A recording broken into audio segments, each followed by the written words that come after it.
అబ్రహాము జీవితంలోని అబ్రహాము జీవితము దాంతో పాటుగా మనం ఎలా అనుకోవచ్చు అంటే అబ్రహాము జీవితం ద్వారా మనం నేర్చుకునవలసిన అంశము విషయము. ఓకేనా? ద లైఫ్ ఆఫ్ అబ్రహాం కదా. అబ్రహాం జీవితం మనకి ఎక్కడ ప్రారంభమవుతుంది? ఆది కాండం 12వ అధ్యాయంలో ప్రారంభమవుతుంది. ఎక్కడ ప్రారంభమవుతుంది?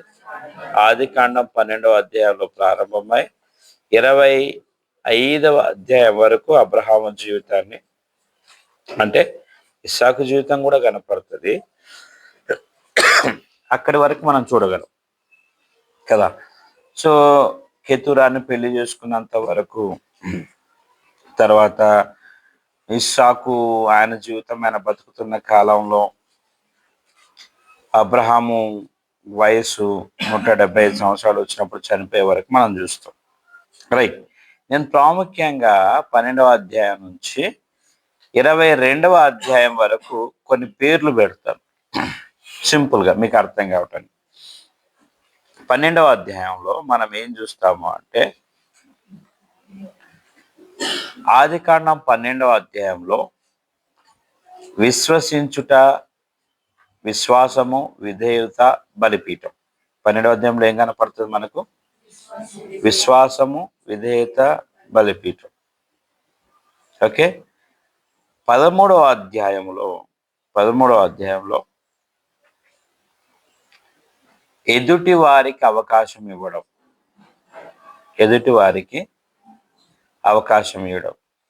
14వ అధ్యాయంలో తన వారిని విడిపించడము.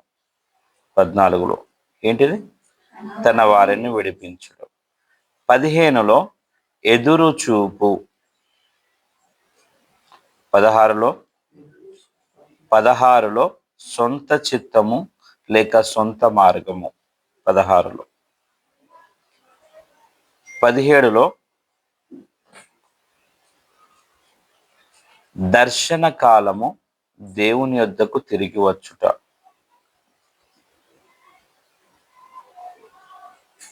18 ఆతిథ్యము, విజ్ఞాపన. 18 ఆతిథ్యము, విజ్ఞాపన.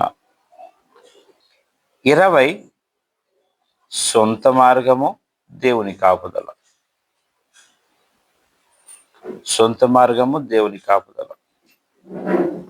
21 వాగ్దాన ఫలము పొందుట, పొరుగు వారితో సమాధానముగా ఉండుట.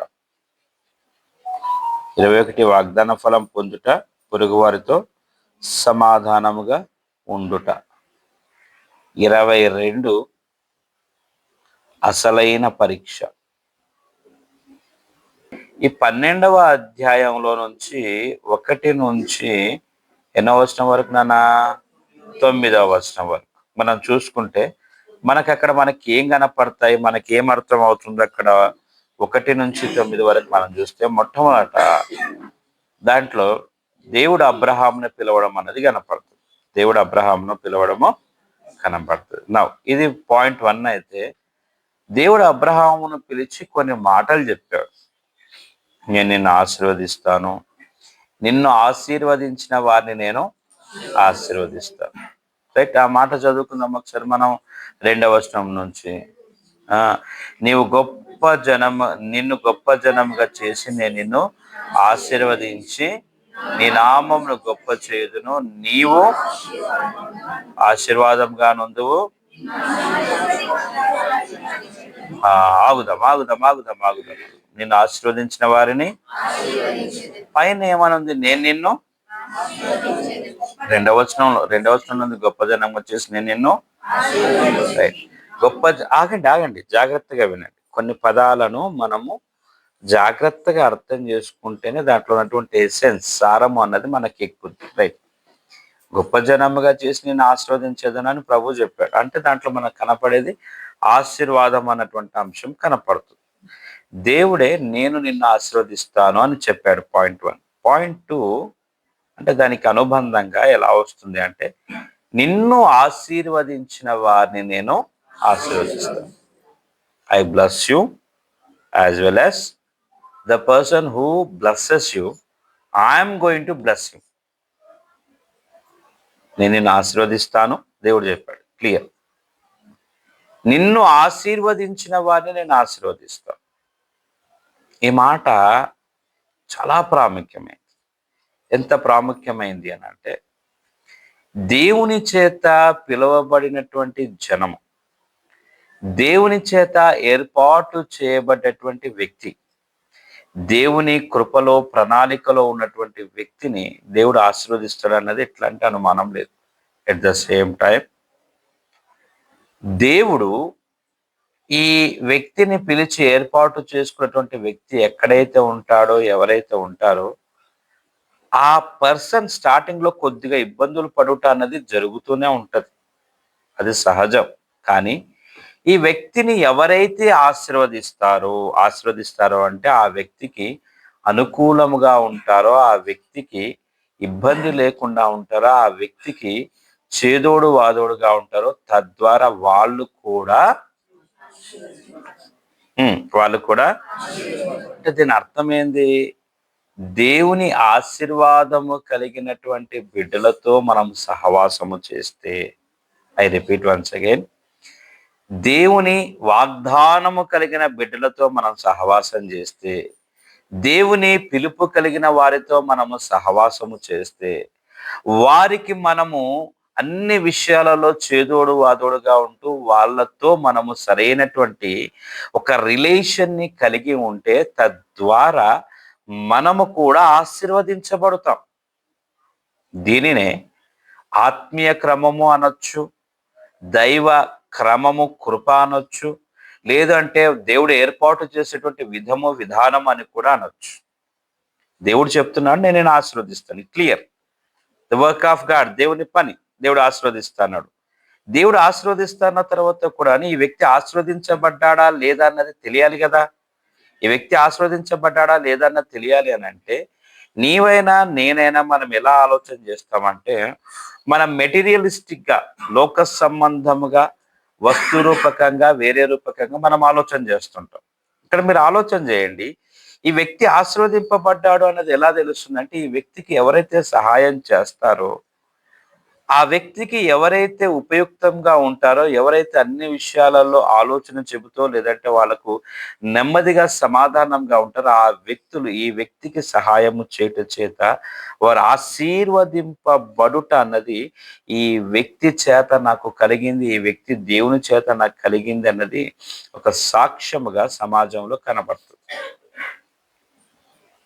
నీవు ఆశీర్వదింపబడుటతో దేవుడు ఆగడు, నీ ద్వారా ఇతరులు కూడా ఆశీర్వదించబడాలి అని దేవుడు కోరుకుంటున్నాడు. హల్లెలూయా. దేవుడు ఏం కోరుకుంటున్నాడండి? నీవు ఆశీర్వదించబడుట మాత్రమే కాదు, నీ ద్వారా ఇతరులు కూడా. అవునంటారా కాదంటారా? మరి ఇతరులు ఆశీర్వదించబడాలి అని అంటే, ఇతరులు ఆశీర్వదించబడాలి అంటే, ఇతరులు ఆశీర్వదించబడాలి అంటే ఏం చేయాలి? ఇతరులు నీ ద్వారా ఆశీర్వదించబడాలి అంటే ఏం చేయాలి? చెప్పేదే గట్టిగా చెప్పండి. ఇతరులు ఆశీర్వదించబడాలి అంటే ఏం చేయాలి? స్పష్టమైన ప్రశ్న. వెరీ గుడ్, ఇది కరెక్ట్. నేను ఆశీర్వదించబడుట అన్నది కాదు ఆన్సర్. దేవుని చేత నేను వాగ్దానం పొందిన వ్యక్తినై ఉండాలి, దేవుని చేత ఏర్పాటు చేయబడ్డ వ్యక్తినై ఉండాలి, దేవుని చేత నడిపించబడేటువంటి వ్యక్తినై ఉండాలి, దేవుని చేత ఆజ్ఞను పొందినటువంటి వ్యక్తినై ఉండాలి. ఎప్పుడైతే దేవుని చేత ఏర్పాటు చేయబడతానో, ఆజ్ఞను పొంది ఉంటానో, నడిపించబడతానో, దేవుని కృప కలిగి ఉంటానో, ఆ విషయాలలో నేను ఎప్పుడైతే ఒక క్రమమును కలిగి ఉంటానో, తద్వారా అట్టి క్రమము చేత నేను ఎక్కడ ఉంటానో అక్కడ నా చుట్టుపక్కల ఉన్న వారు కూడా దీవించబడతారు. అర్థమవుతుందండి? నేను ఆశీర్వదించబడాలి అంటే సరిపోదు, నీ ఆశీర్వాదము దేవుని చేత కలిగినదై ఉండాలి. అబ్రహాముతో దేవుడు చేసినటువంటి వాగ్దానము, దేవుడు చెప్పినటువంటి మాట, నేను నిన్ను ఆశీర్వదిస్తాను, గొప్ప జనంగా చేస్తాను దేవుడు చెప్పాడు. దాంతో పాటుగా నిన్ను ఆశీర్వదించిన వారిని నేను ఆశీర్వదిస్తాను, నిన్ను ఆశీర్వదించిన వారిని నేను ఆశీర్వదిస్తాను. అంటే దేవుని వాగ్దానము కలిగిన వారికి వ్యతిరేకంగా ఎవడైనా మాట్లాడితే దేవుడు ఊరుకోడు. దేవుని చిత్తంలో నడిచేటువంటి వ్యక్తికి ఎవరైనా కానీ వ్యతిరేకంగా ఏదైనా చేసినా, లేదు అనంటే దేవుని ఏర్పాటులో ఉన్నటువంటి వ్యక్తికి ఎవరైనా కానీ ఇంకొకటి ఏదన్నా కానీ నువ్వు ప్లాన్ చేసినా దేవుడు ఊరుకోడు, దేవుడు సమ్మతించడు. దేవుని ఏర్పాటు క్రమం ఏంటిది ఆలోచన చేయాలి. ఇక్కడ నేను చెప్పుకుంటూ పోతే చాలా విషయాలు ఉంటాయి. మీకు సింపుల్గా బ్రీఫ్గా అర్థమయ్యేటట్టుగా చెప్తాను. దేవుని చేత నేను ఏర్పాటు చేయబడాలి, దేవుని పిలుపు నాకు కావాలి, దేవుని వాగ్దానము నాకు కావాలి, దేవుని కృప నాకు కావాలి, దేవుని ఏర్పాటులో నేను ఉండాలి అని నీకు ఒక అవగాహన కావాలి కదా. అనేక మంది పిలువబడ్డారు, ఏర్పరచబడ్డవారు ఎంతమంది? ఆ కొంతమందిలో నేనున్నానా? ఈ రోజున క్రైస్తవులుగా చెప్పబడేటువంటి వాళ్ళు చాలా మంది ఉంటారు, కానీ వాళ్ళందరూ కూడాను దేవుని బిడ్డలుగా పరిగణించబడరు, అభిమానులుగా పరిగణించబడరు. వాళ్ళతో ప్రయోజనం ఉండదు. బ్యాక్ ఇప్పుడు మనం వాక్యంలో నుంచి మనం కొంచెం గ్రహిద్దాం. అయితే దేవుడు చెప్పాడు కదా, దీంట్లో అన్నిటికంటే కీ పాయింట్ ఏంటిదో తెలుసా? 3వ వచనం చదవండి.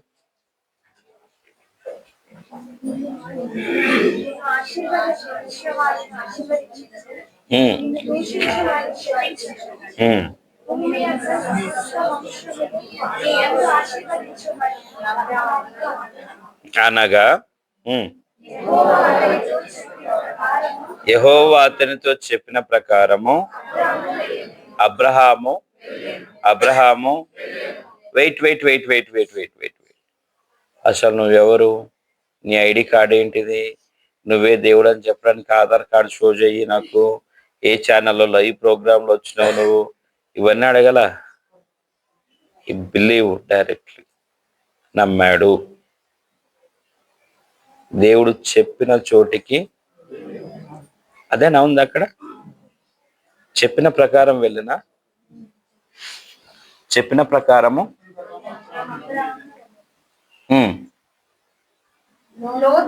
ఆగండి. ఎక్కడికి వెళ్ళను? 1వ వచనం. యెహోవా నీవు లేచి నీ దేశంలో నుండి, నీ బంధువుల యొద్ద నుండి, తండ్రి ఇంటి యొద్ద నుండి బయలుదేరి నేను నీకు చూపించు ప్రదేశమునకు. అంటే దాని అర్థం ఏంటిది? కొన్నిసార్లు దేవుడు నిన్ను ఆయన ఉద్దేశ క్రమము చొప్పుననే ఆయన ఏర్పాటు చేసిన స్థలంలోకి నువ్వు రావటానికి దేవుడు కోరుకుంటున్నాడు. ఆయన ఏర్పాటు చేసిన స్థలంలో నీవు ఉండాలి. ఇప్పుడు దేవుడు ఆశీర్వదించాలి అని అంటే ఆయన ఆ స్థలంలోనే ఉంటే ఆశీర్వదించవచ్చుగా.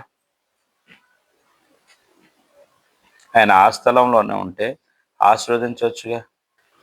ఈయన అక్కడే ఎక్కడున్నాడో అక్కడే ఉన్నప్పుడు కూడా దేవుడు ఆశీర్వదించవచ్చు కదా ఆయన్ని. కానీ దేవుడు ఇక్కడ ఏమని చెప్తున్నాడు? నేను చూపించిన స్థలానికి వెళ్ళు అని చెప్తున్నాడు. ఏమని చెప్తున్నాడు? దాని అర్థం ఏంది? దాంట్లో చాలా అర్థాలు తీసుకోవచ్చు. వెరీ సింపుల్ గా మనం ఎలా అర్థం చేసుకోవచ్చు అంటే ఈ అంశాన్ని, కొన్నిసార్లు దేవుడు నీ స్థానాన్ని మార్చడానికి ఆయన ఇష్టపడుతున్నాడు.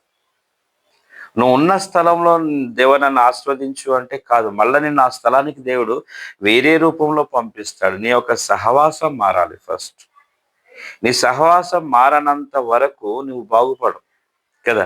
ఎలా అంటే ఉదాహరణకి లైక్ ఎట్లుంటుంది అని అంటే, బురదలో ఉన్నటువంటి దాన్ని తీసుకొని వచ్చి కడిగి పెట్టిన మళ్ళీ అది బురదలోకి పోతుంటే దాని ద్వారా ప్రయోజనం ఉండదు. దేవుడు కొన్నిసార్లు కొన్ని విషయాలు నేర్పించడానికి నేను ఒక స్థానం నుంచి ఇంకొక స్థానానికి మారుస్తాడు. ఒకప్పుడు నేను ఏం చేసేవాడిని అని అంటే, నాకున్నటువంటి ఆలోచన, నాకున్నటువంటి లోక సంబంధమైనటువంటి జ్ఞానం చొప్పున ఎవరికన్నా కానీ ఏదైనా ఒక సమస్య వచ్చింది అని తెలియగానే నేను చేసేటువంటి పని ఏంటిదంటే, వాళ్ళకి నేను హెల్ప్ చేసేసి వాళ్ళకున్న సమస్యల నుంచి వాళ్ళు బయటపడటానికి నేను ఏదో ఒక దారి చూపిస్తే ఏదో ఒకటి చేసేవాడు. తర్వాతి క్రమంలో నాకు అర్థమైంది ఏంటిది అని అంటే, ఒరే నువ్వు చేసేది తప్పురా, నేను ఎలా తప్పు చేస్తున్నాను అని నాకు నేను ప్రశ్నించుకున్నా. అప్పుడు దేవుడు మాట్లాడిందంటే, నేను వాళ్ళకు కొన్ని విషయాలు నేర్పియటానికి నేను ఈ పరిస్థితిని అనుమతిస్తే నువ్వెందుకు మధ్యలో డిస్టర్బ్ చేస్తావు? Let them learn something. దేవుడు కొందరిని కొన్ని పరిస్థితుల్లో కావాలని అనుమతిస్తాడు. ఎందుకు అనుమతిస్తాడో తెలుసా? వాళ్ళ ఆ స్థితిలో కొన్ని విషయాలు వాళ్ళు నేర్చుకోవాలి. నేను చూపించిన స్థలానికి నువ్వు వెళ్ళు దేవుడు చెప్పాడు. అబ్రహాము ఆ ప్రకారముగా వెళ్ళెను. దేవుడు నిన్ను ఒక స్థలానికి పంపించడానికి కొన్ని విషయాలు నేర్పించడానికి ఇష్టపడతాడు. బెస్ట్ ఎగ్జాంపుల్ మనం బైబిల్లో చూసుకుంటే, యోసేపు జైల్లో ఉన్నప్పుడు కొన్ని విషయాలు నేర్చుకున్నాడు. దావీదు అడవుల్లో ఉన్నప్పుడు మరికొన్ని విషయాలు నేర్చుకున్నాడు.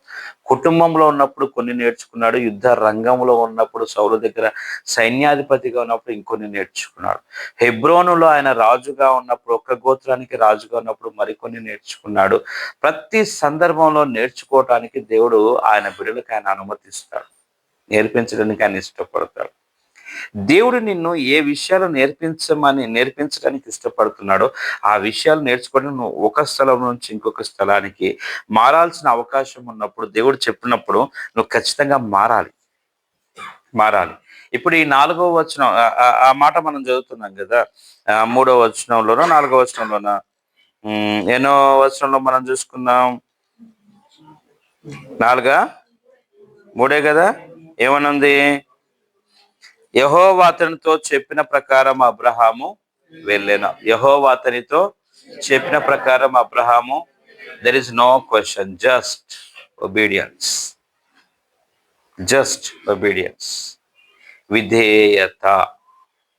విధేయత. ఇఫ్ గాడ్ సెడ్ ఎనీథింగ్, వెంటనే లోబడాలి. దేవుడు నీకు ఏదైనా చెప్పినప్పుడు ఆ మాటకు నువ్వు లోబడితే ఆ ఆశీర్వాదం వేరేలా. దేవుడు చెప్పినప్పుడు వెంటనే ఆశీర్వాదం కనపడదు, వెంటనే నీలో విధేయత కనపడాలి. దేవుడిచ్చే ఆశీర్వాదం వెంటనే కనపడదు, అది సమయము పడుతుంది. దేవుడు చేస్తాడు. నీవైనా నేనైనా చేయాల్సిన మొట్టమొదటి పని విధేయత చూపించడం. విశ్వసించాలి, విధేయత చూపించాలి. ఇంకొంచెం ముందుకు వస్తే, దేవుడు ఆయనకు చెప్పిన స్థలానికి వెళ్ళి 7వ వచనంలోకి రండి. అక్కడ మనం కొన్ని విషయాలను చూస్తాం. యెహోవా అబ్రహామునకు ప్రత్యక్షమై ఈ సంతానమునకు ఈ దేశం నిచ్చేదనని చెప్పగా అతడు దేవునికి ఒక బలిపీఠము కట్టెను. 8వ వచనంలో కూడా కంటిన్యూషన్ చేయండి. అక్కడ నుండి అతడు బయలుదేరి బేతీరునకు తూర్పునున్న కొండకు చేరి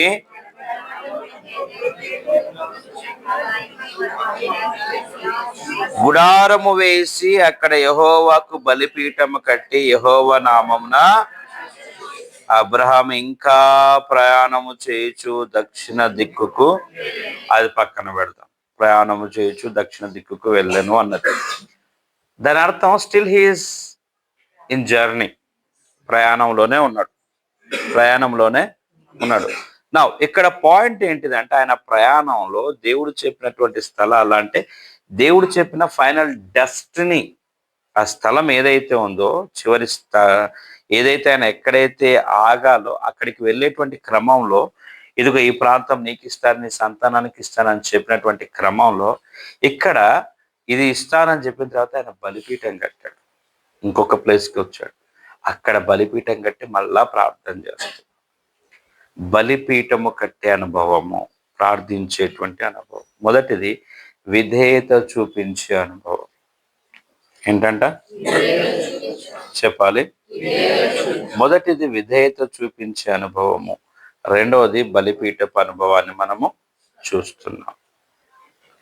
విధేయత చూపించే అనుభవము, బలిపీఠం కట్టేటువంటి అనుభవము, ఇది కనపడుతుంది.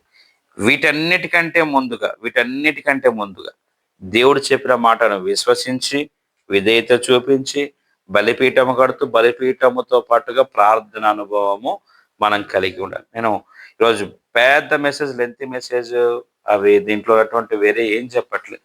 వెరీ సింపుల్ మెసేజ్ చెప్పడానికి నేను ఇష్టపడుతున్నాను. సింపుల్ మెసేజ్ ఏంటిదంటే, what is the meaning of బలిపీఠం? బలిపీఠం అంటే ఏంటి? బలిపీఠం గురించి రకరకాలైనటువంటి అర్థాలను మనం తీసుకోవచ్చు. రకరకాల అర్థాలను మనం తీసుకోవచ్చు. ఆయా సందర్భాన్ని బట్టి మారుతుంటుంది. బలిపీఠం అంటే కృతజ్ఞత తెలియచేయడం అనేసి వస్తుంది. దేవునితో మనము కలుసుకొనుట అన్నది వస్తుంది. కృతజ్ఞత అంటే ఒక పశువును తీసుకొని వచ్చేది. బలిపీఠం అంటే వధించి కృతజ్ఞత తెలియచేయడం వంటి. రైట్. ఇంకోటి, దేవుడు ఆ స్థలమునకు వచ్చి ఈ వ్యక్తులతో మాట్లాడుట అన్న దానికి కూడా వస్తుంది. రకరకాలుగా మనం అక్కడ ఉన్నటువంటి సందర్భాన్ని బట్టి మనం అర్థం చేసుకోవచ్చు. మరొకటి, బలిపీఠపు అనుభవం ఎంత శ్రేష్టమైంది అని అంటే, బలిపీఠపు అనుభవం అన్నది దేవునితో మాట్లాడుట, ప్రార్థించుట ఏదైతే ఉందో, దేవుని కలుసుకొనుట, ప్రార్థించుట, దేవుణ్ణి కలుసుకొనుట బలిపీఠము, ప్రార్థించేటువంటి అనుభవం. మన జీవితాల్లో కావాల్సింది, కొరవడింది ఇదే కొరవడింది. సంఘంలో మీరు జాగ్రత్తగా ఆలోచన చేస్తే మీకు మీరు ఒకసారి ఒక చిన్న ప్రశ్న కనుక వేసుకుంటే, 50 రోజుల ఫాస్టింగ్ పీరియడ్స్ అయిన తర్వాత ఎక్కడో తెలియని ఒక చిన్నపాటి నిర్లిప్తత అంటారు మంచి తెలుగు భాషలో. ఏమంటారు? తెలుగు బిఎడ్ చేసిన వాళ్ళు కానీ, టీటీసీ చేసిన వాళ్ళు కానీ ఎవరైనా ఉన్నారా? నిర్లిప్తత కదా. నిర్లిప్తత అంటే ఏమరపాటు, పర్యాయ పదాలు, లేదంటే అశ్రద్ధ, లేదంటే ఒక రకమైనటువంటి నిర్లక్ష్యము, ఇవన్నీ కూడా వస్తాయి. మీకు మీరు బలిపీఠంను నిర్లక్ష్యపరుస్తున్నారు. దేవునితో సహవాసము కలిగి ఉండటాన్ని మీరు ఇష్టపడతలేరు. మీరు దేవునితో నేను సహవాసం కలిగి ఉండాలి అనేసి నీకు ఎప్పుడైతే అనిపిస్తుందో, అప్పుడు నీ ఆలోచన ఫస్ట్, ఆయన బలిపీఠం కట్టినప్పుడు ప్రార్థన చేశాడా? లేదు. 7వ వచనంలో చేయలేదు, 8వ వచనంలో చేసినట్టుగా ఉంది కదా. అంటే ఇక్కడ మనం అర్థం చేసుకోవాల్సినటువంటి అమూల్యమైన అంశం ఏమిటి అని అంటే, నీవైనా నేనైనా గ్రహించాల్సినటువంటి మూలమైనటువంటి విషయం ఏమిటి అని అంటే, బలిపీఠము కట్టే అనుభవం రావాలి. ఆ తర్వాత ప్రార్థించే అనుభవంలోకి నువ్వు ఎదగాలి. దేవునితో నేను కలుసుకోవాలి, దేవుని నేను చూడాలి, దేవునికి నేను కృతజ్ఞత తెలియచేయాలి, దేవునికి నేను దగ్గరగా ఉండాలి, దేవునికి ఇష్టమైన వ్యక్తిగా మార్చబడాలి. Right. Let me tell you a simple point, simple example. ఇప్పుడు ఉదాహరణకి మీరు జాగ్రత్తగా ఆలోచన చేయండి. నేను ఒక చిన్న మాట చెప్తాను. దయచేసి నా మాటలోని భావాన్ని మీరు అర్థం చేసుకుని తప్ప వేరే రకంగా కాదు. చాలాసార్లు మనం ఏం చేస్తాము అని అంటే, మనం చేసేటువంటి పని ఏంటిది అని అంటే, కొన్ని విషయాలు మనకు నచ్చకున్నా మన పక్క వాళ్ళకు నచ్చినయే మనం చేస్తాం. రైట్. అదే నాకు నచ్చదు కానీ వాళ్ళకు నచ్చుద్ది కాబట్టి. ఇప్పుడు అబ్రహాము దేవుని దగ్గరికి వస్తూ ఉన్నప్పుడు, ఈ దేవుడు కూడా అబ్రహాంకి ఏం చెప్తాడు? అబ్రహాం, నీలో ఇది నాకు నచ్చలేదు. సందర్భాన్ని బట్టి చెప్తాడు. ఏం చెప్తాడు? అబ్రహాం, ఇది నాకు నచ్చదు. దేవుని దగ్గరికి నేను ఎందుకు రావాలి అని అంటే, దేవునికి ఇష్టమైన వ్యక్తిగా మార్చబడడం అన్నది మన మాటలోని భావం కావాలి. ఇప్పుడు భార్యాభర్తలు కొత్తగా పెళ్ళైన తర్వాతి కాలంలో చాలా విషయాలు భర్త మారుతాడు, చాలా విషయాలు భార్య మారుతుంది. తన భర్తకు నచ్చినట్టుగా భార్య మారుతుంది, భార్యకు నచ్చినట్టుగా భర్త మారుతాడు. కారణం ఏందో తెలుసా? తెలియకుండా ఒకళ్ళ మీద ఒకళ్ళకు ఉన్నటువంటి ప్రేమ, అనురాగం, ఆప్యాయత మీరు ఏమన్నా పెట్టేసుకోండి. We are giving respect towards that person. ఎదుటి వ్యక్తికి, ఆ వ్యక్తికి గౌరవము ఇవ్వడం అనేది మనకు దట్ కనబడుతుంది. అబ్రహాం ఎప్పుడైతే బలిపీఠం కట్టేటువంటి అనుభవంలో, అంటే దేవునితో సహవాసము చేసేటువంటి అనుభవంలోకి వచ్చాడో, తెలియకుండానే ఆయన అంతరంగంలో, ఇది నా దేవునికి ఇష్టం లేదు కదా, నేను మార్చుకోవాలి, ఇది నా దేవునికి ఇష్టం లేదు కదా, నేను మార్చుకోవాలి అన్న ఆలోచన ప్రారంభమవుతుంది. దేవుని దగ్గరికి రాకుంటే నువ్వు ఎలా నేర్చుకుంటావు? దేవుని దగ్గరికి రావాలి కదా. యేసయ్య దగ్గరికి వచ్చేసి బలిపీఠం కట్టే అనుభవం, జీవితంలో బైబుల్ చదవం కానీ బైబుల్ అంతా నాకు అర్థం కావాలి అని అంటావు. బైబుల్ చదవవు కానీ నేను క్రైస్తవుని అని అంటావు. యేసయ్య మాట ఏంటిదో నీకు తెలియకుండా నువ్వు ఎలా క్రైస్తవుడిగా మార్చబడతావు, నువ్వు ఎలా దేవుని బిడ్డగా పరిగణించబడతావు, నువ్వు ఎలా దేవునికి ఇష్టమైన వ్యక్తిగా ఉండగలుగుతావు? ఆయన వాక్యం చదివితేనే కదా నీ జీవితంలో ఏది మంచిదో ఏది చెడ్డదో నీకు అర్థమయ్యేది. నువ్వు వాక్యం చదవనప్పుడు నీకేం అర్థం అవుతుంది? వాక్యం చదివితేనే కదా. వాక్యం చదవ. గమనించండి ప్రియ దేవుని బిడ్డలారా, మరమరాలు మురుమురాలు చెప్పమంటే మస్తు చెప్పొచ్చు, కాదు. అవసరమైంది ఒకటి. మొట్టమొదట ఆయన మాటకు విధేయత చూపించు. ఏంటంట చెప్పాలి?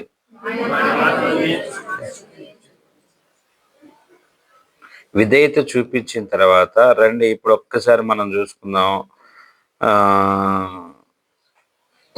7వ వచనం చదవండి. యెహోవా అబ్రహామునకు ప్రత్యక్షమై నీ సంతానమునకు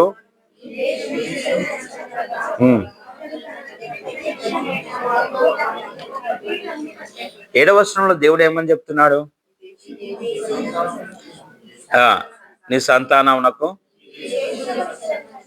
అంతవరకే ఉంది, అంతేనా? ఇది రెండోసారి అబ్రహాముకు దేవుడు ప్రత్యక్షం అవడం. ఓకే, మొదటిసారి మనం చూసాం కదా 1, 2, 3 వచనాలలో మనకు కనపడుతుంది, రైట్? ఇక్కడ 7వ వచనంలో దేవుడు మళ్ళా ప్రత్యక్షమైనట్టు కనపడ్డది. మరి అక్కడ ఉన్నటువంటి ఆ మాట, తనకు ప్రత్యక్షమైన యెహోవాకు ఒక బలిపీఠము దేవుడు కట్టమని చెప్పాడా? కానీ ఏం చేశాడు? ఎందుకు? ఆశ కలిగింది. నా దేవునితో నాకు సహవాసం కావాలి, నా దేవునితో నాకు సహవాసం కావాలి, నా దేవుడు నాతో ఉండాలి, నాకు కలిగిన దాంట్లో నుంచి నా దేవునికి నేను కృతజ్ఞత తెలియచేయాలి. చాలామంది కృతజ్ఞత అన్నది మరిచి ప్రవర్తిస్తూ ఉంటారు. కృతజ్ఞత లేకుండా బ్రతుకుతూ ఉంటారు. చెప్పుకుంటూ పోతే చాలా వస్తుంది, కానీ అదంతా కాదు. అంశం ఏదైతుందో అంశంలోనే స్టిక్ అని నేను మీకు చెప్తాను. తనకు ప్రత్యక్షమైన దేవునికి బలిపీఠము కట్టాను. తర్వాత వేరే దగ్గరికి వెళ్ళి అక్కడ గుడారము వేసుకొని ఆ గుడారము దగ్గర కూడాను బలిపీఠము కట్టి ప్రార్థన చేసెను. ఏం చేశాడంట? బలిపీఠము కట్టి. అంటే ఏమి ఇష్టపడుతున్నాడు ఇప్పుడు అబ్రాము? ఏమి ఇష్టపడుతున్నాడు? గట్టిగా చెప్పాలండి. దేవునితో సహవాసంతో పాటుగా ప్రార్థన కదా. సహవాసంతో పాటుగా దేవునితో మాట్లాడుట. కరెక్ట్. దీని గురించి చాలా మీరు ధ్యానించండి, దేవుడు మీకు ఇంకా చాలా విషయాలు మీకు తెలియజేస్తాడు. Right, let us see from the chapter 30. Okay, 13వ అధ్యాయంలో మనం కొన్ని విషయాలు చూసుకుందాం. అబ్రాహాము తనకు కలిగిన సమస్తమును, తన భార్యను, తనతో కూడిన లోతును వెంట పెట్టుకుని ఐగుప్తు నుండి నెగేబునకు వెళ్ళెను. అబ్రాము వెండి బంగారమును పశువులు కలిగి బహుధనవంతుడై ఉండెను. అతడు ప్రయాణము చేయుచు దక్షిణము నుండి బేతేలునకు, అనగా బేతేలునకును హాయనికి మధ్యన తన గుడారం మొదట ఉండిన స్థలమునకు వెళ్ళి తాను మొదట బలిపీఠం కట్టిన చోటకు చేరాను. అక్కడ అబ్రాము యెహోవా నామమున ఎక్కడికి వెళ్ళాడంట? తను మొదట బలిపీఠం కట్టిన, అంటే దాని అర్థం ఏంటిది? బలిపీఠం ఆల్రెడీ ఉంది కాబట్టి మళ్ళా కట్టల. ఆల్రెడీ ఆడ బలిపీఠం ఉంది కదా, కట్టేసి ఉంచాడు కదా. ఇప్పుడు ఆ బలిపీఠం దగ్గరికి వెళ్ళేసి మళ్ళా అక్కడ ప్రార్థన చేస్తున్నాడు. తన జీవితంలో తను ఎక్కడున్నా కానీ బలిపీఠపు అనుభవాన్ని కలిగిన వ్యక్తిగా అబ్రామును మనం చూస్తున్నాం. ఏ అనుభవాన్ని కలిగి ఉన్నాడు? బలిపీఠపు అనుభవాన్ని కలిగి ఉన్నాడు. బలిపీఠపు అనుభవము కలిగినటువంటి వ్యక్తిగా మనకి అబ్రాహాము జీవితంలో ప్రారంభమైన తర్వాత ఈయనతో పాటు ఎవరు వచ్చినట్టుగా మనకు కనపడుతుంది? లోతు కూడా వచ్చాడు కదా. రైట్, ఇక్కడ ఉన్నటువంటి అంశం ఏంటిది అని అంటే 5వ వచనం నుంచి అబ్రాహాముతో కూడా వెళ్ళిన లోతును గొర్రెలు గొడ్లు గుడారంలోను ఉండెను గనుక వారు కలిసి నివసించుటకు ఆ ప్రదేశము ఉమ్, ఎందుకనగా వారి ఆస్తి వారి కలిసి నివసించలేనంత విస్తారమై ఉండెను. రైట్. నా పాయింట్ ఇక్కడ 7వ వచనం నుంచి ప్రారంభం అవుతుంది. 7వ వచనం నుంచి. అప్పుడు అబ్రాము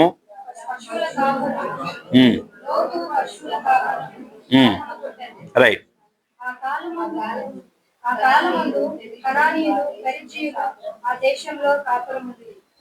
మనము బంధువులము గనుక నాకును నీకును నా పశువుల కాపర్లకును నీ పశువుల కాపర్లకును కలహము ఉండకూడదు.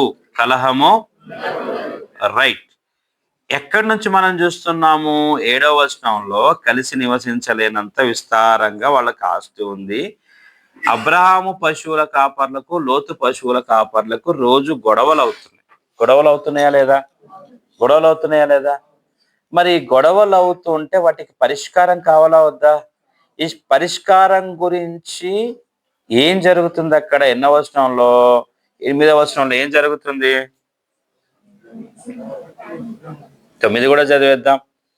ఈ దేశమంతయు నీ ఎదుట ఉన్నది కదా, దయచేసి నీవు నన్ను విడిచి వేరుగా ఉండము. నువ్వు ఎడమ తట్టునకు వెళ్ళిన ఎడల నేను కుడి తట్టునకును, నీవు కుడి తట్టునకు వెళ్ళిన ఎడల నేను ఎడమ తట్టునకు వెళుతామని లోతుతో చెప్పగా. 8, 9 వచనాలలో మీకు ఏం అర్థమవుతుంది? 8, 9 వచనాలలో మీకు ఏం అర్థమవుతుంది? నేనే చెప్తాను, సమయం సరిపోదు, జాగ్రత్తగా వినండి. ప్రాబ్లం ఉందా లేదా? ప్రాబ్లం అయితే ఉంది. ప్రాబ్లం క్లియర్ అవ్వటానికి ఈయనని ఇనిషియేట్ తీసుకున్నాడు, అంతేనా? రాని చూద్దాం అనట్లా. ప్రాబ్లం ఉందా లేదా?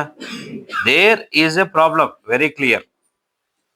ఆ ప్రాబ్లము రాను రాను రాను రాను రాను రాను రాను పెరిగి కత్తులు దూసుకునే అంత దూరం పోయే బదులుగా ప్రాబ్లం క్లియరెన్స్ కి దేవుని కృప కలిగిన వ్యక్తి ఇనిషియేట్ తీసుకోవాలి. రైట్. దేవుని కృప కలిగినటువంటి వ్యక్తి ఇనిషియేట్ తీసుకునేటువంటి క్రమంలో అవసరమైతే దూరంగా ఉండడం బెటర్.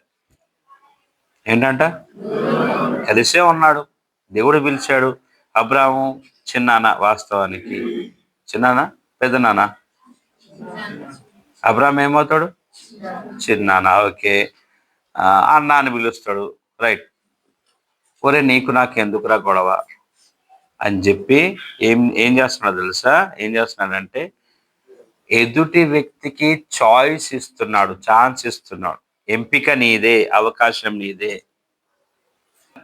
ఏమన్నాడు? సింపుల్ గా, ఎందుకురా మనం గొడవ పడ్డాం? కలిసి ఉండే కంటే జాగ్రత్తగా వినాలి, దూరంగా ఉండి సంతోషంగా ఉందాం. ఏంటంట? అంతేనా? నిజమా అబద్ధమా? కొన్నిసార్లు నువ్వు దూరంగా ఉండడం మేలైతే దూరంగానే ఉండు, ఇనిషియేట్ తీసుకో. నువ్వే ఎక్కువ కాలం కలిపి ఉంచినా కానీ అతకదు, ఇంకా మనస్పర్ధాలు పెరుగుతాయి.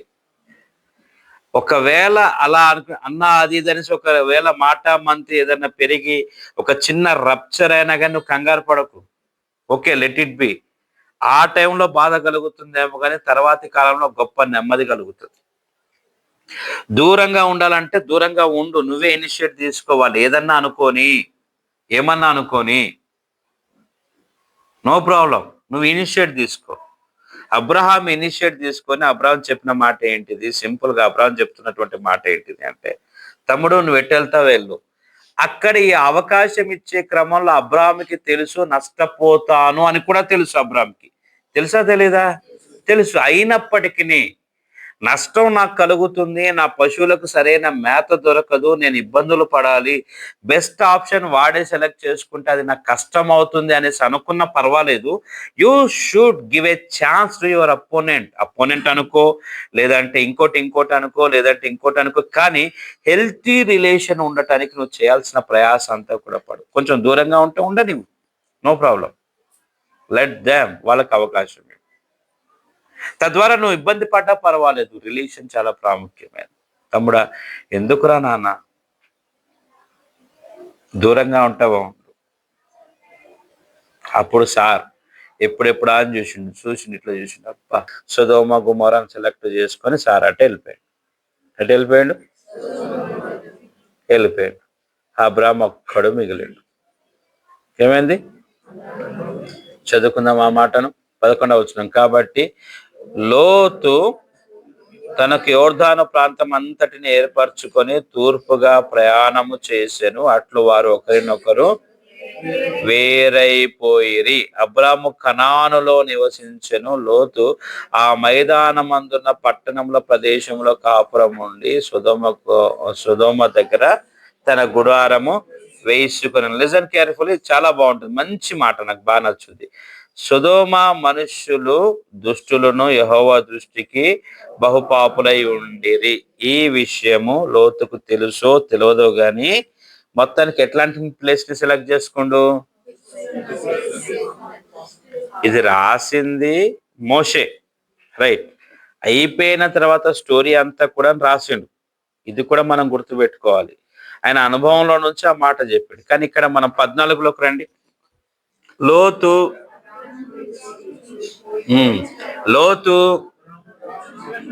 అందరూ లోతు అబ్రహామును విడిచిపోయిన తరువాత యెహోవా, ఇదిగో నీవు కనులెత్తి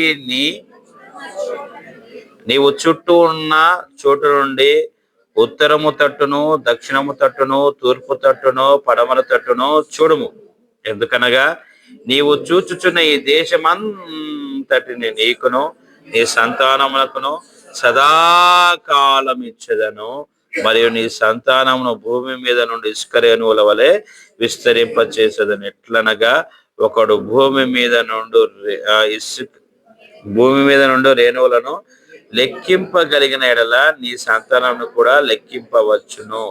నీవు లేచి ఈ దేశం యొక్క పొడుగున వెడల్పున సంచరించుము, అది నీకు ఇచ్చేదనని అబ్రాహాముతో ఆగుదాం. రైట్. 13వ అధ్యాయంలో అబ్రహాము లోతునకి ఏం చేసిండు? చాయిస్ ఇచ్చాడు. చాయిస్ ఇచ్చాడు. లోతు ద బెస్ట్ ఈజ్ సెలెక్టెడ్. పైన ఉన్నటువంటి మాట ఏంటిదో తెలుసా? ఎన్నో వచనం చూద్దాము. 9వ వచనం. నీవు 10వ వచనంలోకి రండి. లోతు తన కనులెత్తి యోర్దాను ప్రాంతం అంతటిని చూచెను. యెహోవా సొదొమ గొమొరాను పట్టణం నాశనం చేయకమునుపు సోయారికి వచ్చే వరకు అదంతా యెహోవా తోట వలె నీళ్లు పారి దేశం. అంటే కావాల్సినంత నీరుంది, కావాల్సినంత గడ్డి ఉంది, ఉందా లేదా? అంటే what he selected according to his perspective, ఈ సెలెక్టెడ్ ద బెస్ట్ కదా. వాడి అనుకున్నది, వాడి కళ్ళకు కనిపించింది, వాడు ఏదైతే ఆశపడ్డాడో బెస్ట్ సెలెక్ట్ చేసుకోండి. బెస్ట్ వెళ్ళిపోయిన తర్వాత మిగిలింది వరస్టే మిగులుతుంది, చెత్తనే కదా మిగులుతుంది, అవునా కదా? ఒక్కడే కూర్చోడు. ఉన్న ఒక్క బంధువు వాడు వెళ్ళిపోయాడు. ఉన్నాడా? వెళ్ళిపోయాడు. ఒక్కడున్నాడు. ఆయన భార్య, పశువులు, పనులు అందరు ఉన్నారు. నేను అనుకుంటున్నాను, నేనేమనుకుంటున్నానంటే, శారమ్మ ఉంది కదా, ఉందా లేదా? పనోళ్ళు ఉన్నారు కదా, ఉన్నారా లేరా? వాళ్ళందరూ అబ్రాహాంని ఏమనుకుంటుంటారు? అప్పుడు ఏమనుకుంటూ ఉంటారు? నా మాట మీకు అర్థమవుతుందా? అబ్రాహాం దగ్గర 5,000 గొర్రెలు, పశువులు అన్నీ ఉన్నాయి. లోతు దగ్గర 5,000 ఉన్నాయి అనుకోండి. పోనీ అబ్రాహాం దగ్గర 10,000 ఉన్నాయి, వీడి దగ్గర 2,000 ఉన్నాయి అనుకోండి. 2,000 అనుకోండి లోతు దగ్గర. వాస్తవానికి ఎక్కువ నీరు, ఎక్కువ గడ్డి అబ్రాహాంకి అవసరం, కానీ ఆప్షన్ ఈయనకే ఇచ్చిండు. పోనీ ఈయన దగ్గర 10,000 ఉన్నాయి, అబ్రాహాం దగ్గర 2,000 ఉన్నాయి అనుకోండి. ఈ 2,000కైనా గడ్డి నీరు కావాలి కదా. ఒరే తమ్ముడా, నువ్వు ఇటు పోతే నేను ఇటు పోతా, నువ్వు ఇటు పోతా, నీ ఇష్టం అని చెప్పిండు. ద బెస్ట్ లోతు సెలెక్ట్ చేసుకొని వెళ్ళిపోయాడు. అబ్రాహాం ఒక్కడే కూర్చున్నాడు. అబ్రాహాం భార్య శారా ఉంది, పనోళ్ళు ఉన్నారు కదా. వాళ్ళందరూ అబ్రాహాం గురించి ఏం ఆలోచన చేస్తుంటారు? ఉన్న ఒక్కగానొక్క బంధువు విడిచి వెళ్ళిపోయాడు. పనోళ్ళ దృష్టికి అబ్రాహాం పిచ్చోడ్లాగా ఉన్నాడు. భార్య అర్థం చేసుకుందో లేదో రాయబడలేదు. మీరు నేను అనుకున్నట్టుగానే కొంతసేపు అనుకుందాం, అర్థం చేసుకోలేదు అనుకుందాం, ఒంటరిగా మిగిలిండు. 12వ అధ్యాయంలో దేవుడు చెప్పిండు, బయటికి వచ్చిండు, దీవించిండు దేవుడు, వెల్ అండ్ గుడ్. 13వ అధ్యాయం స్టార్టింగ్ లో విస్తారమైనటువంటి ధన సంపదను ఉంది, తమ్ముడు వెళ్ళిపోయిండు. పశువులు ఉన్నాయి, పనోళ్ళు ఉన్నారు, అబ్రాహాం భార్య ఉంది, కానీ ఒంటరితనం ఉంది. సమాధానం లేని స్థితి కావచ్చునేమో. బహుశా ఇక్కడ ఎవరు అలా ఉన్నారో నాకు తెలియదు, కానీ వారితో దేవుడే మాట్లాడును గాక.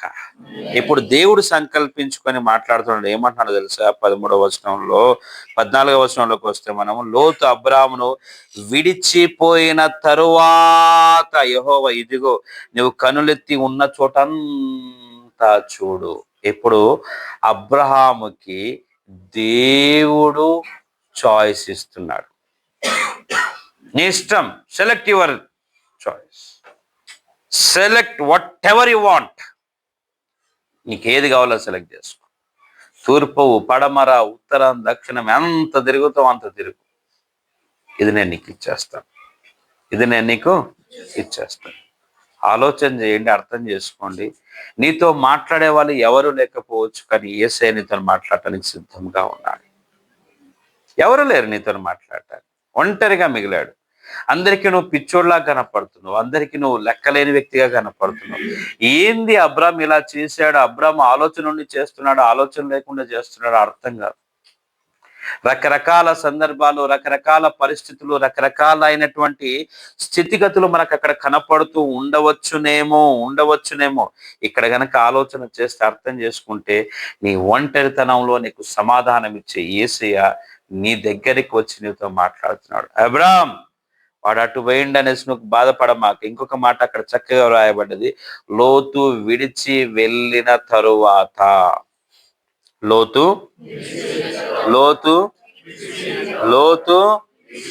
విడిచి వెళ్ళిన తరువాత. వాడు వెళ్ళిపోతేనే దేవుడితో మాట్లాడుతాడు.